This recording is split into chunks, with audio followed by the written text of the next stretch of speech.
जय श्री महाकाल। जिस तरह खंघ और जुकाम बहुत हो जाता है और बार बार होता है और लगातार दवाई खानी पैंदी है और फिर भी जुकाम और खंघ नहीं हटता है, उसनूं अग्नि तत्त अग्नि मुद्राएं प्रगट करनी होंदी है।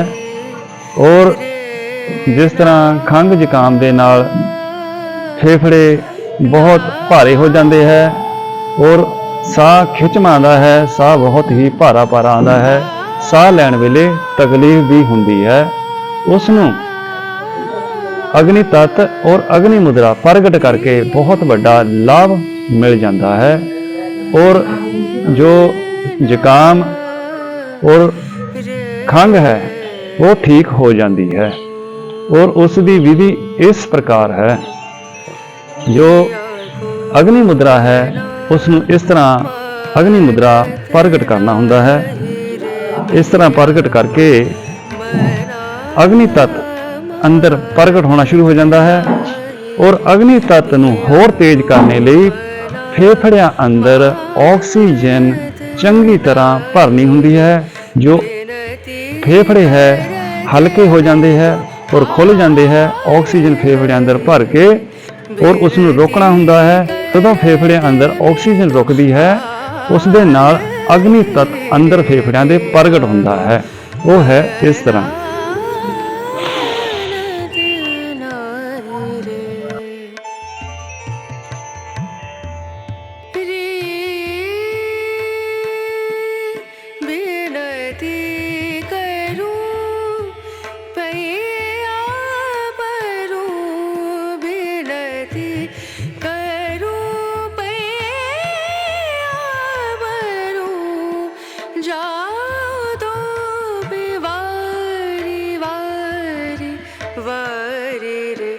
बेनती करत मैं तो हार गई रे पिया गो मनानत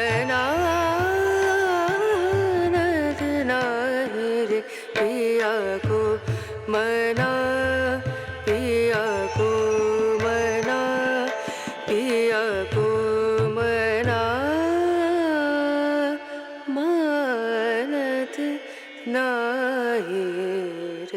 इसे तरह करने दे नाल फेफड़े स्टील की तरह मजबूत हो जाते हैं और श्वास हल्का हो जाता है और फेफड़े अंदरों साफ हो जाते हैं। और इसनूं हर रोज सवेरे और शाम 2 टाइम खाली पेट करना होंदा है। ओम तत्सत।